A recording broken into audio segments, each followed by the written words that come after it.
Assalamualaikum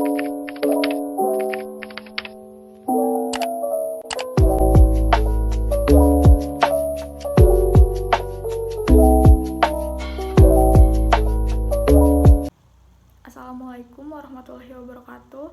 Perkenalkan, saya Weliana Amzadinka dengan NPM 1707110200026. Pada kesempatan kali ini, saya berniat untuk menjelaskan kembali mengenai pembelajaran pada mata kuliah Media Teknologi dan Jaringan Sosial yang dimulai dari pertemuan 2, Media dan Interaksi Sosial. Interaksi sosial adalah suatu hubungan yang dinamis.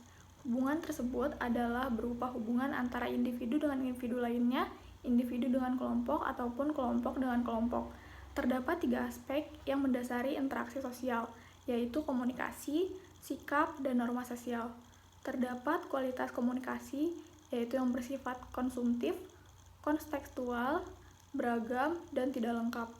Titik penentu dalam komunikasi manusia adalah ditemukannya bahasa sebagai alat interaksi tercanggih manusia, berkembangnya seni tulisan, dan berkembangnya kemampuan bicara manusia menggunakan bahasa, berkembangnya kemampuan reproduksi kata-kata tertulis dengan menggunakan alat pencetak, sehingga memungkinkan terwujudkannya komunikasi massa yang sebenarnya. Kemudian lahirnya komunikasi elektronik mulai dari telegraf, telepon, radio, televisi, hingga satelit. Motif dari penggunaan media sosial adalah sebagai alat informasi dan juga sebagai identitas pribadi. Terdapat 4 era dalam media, yaitu era tulis, era media cetak, era media telekomunikasi, dan era komunikasi interaktif. Periode media adalah periode tribal, literatur, pencetakan, elektronik, komunikasi interaktif.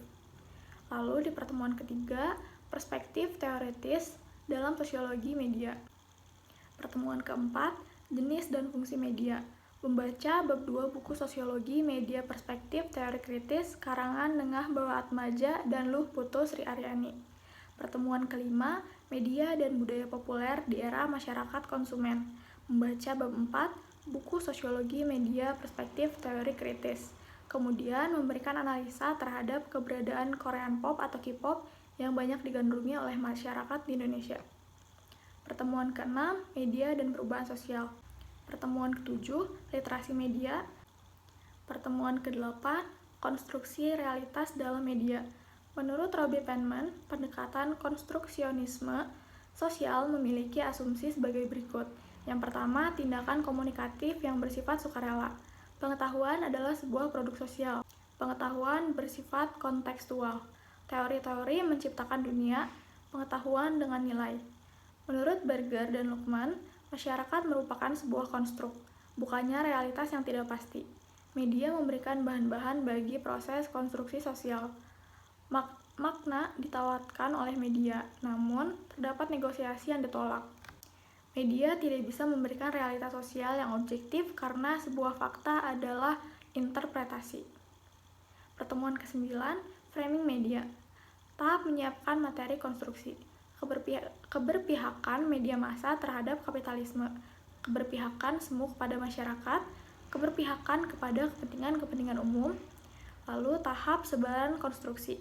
Prinsip dasar dari sebaran konstruksi sosial media adalah semua informasi harus sampai pada pemirsa atau pembaca secara cepat dan setepatnya, berdasarkan pada agenda media. Pembentukan konstruksi realitas. Tahap konfirmasi merupakan tahap di mana media massa maupun pembaca dan pemirsa memberikan argumentasi dan akuntabilitas terhadap pilihannya untuk terlibat dalam tahap pembentukan konstruksi. Kepentingan framing dalam konstruksi realitas. Analisis framing digunakan sebagai strategi seleksi, penonjolan, dan pertautan fakta ke dalam berita agar lebih bermakna, lebih menarik, lebih berarti, atau lebih dapat diingat, untuk menggiring interpretasi khalayak sesuai perspektifnya. Perspektif ini pada akhirnya akan menentukan fakta apa yang akan diambil, bagian mana yang akan ditonjolkan atau dihilangkan, serta hendak dibawa kemana berita tersebut. Pertemuan ke-10, teknologi dan ideologi, diberikan beberapa bahan literatur. Pertemuan 11, media dan teknologi sebagai kekuatan sosial, diberikan jurnal dan buku bacaan mengenai media and social movement, dan juga tontonan video yang berjudul Egypt Social Networking Revolution, dan Technology and Social Change, The Case of Digital Media.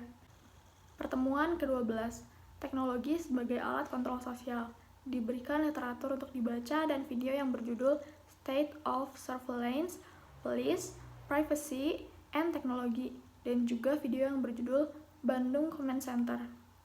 Pertemuan ke-13, masyarakat jaringan.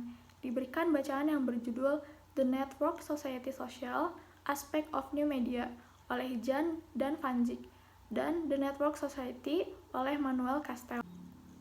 Dan pertemuan yang terakhir, masyarakat digital dan kesenjangan sosial. Diberikan bacaan yang berjudul The Digital Divide oleh Vanjik dan The Digital Divide oleh Peggy J. Parks.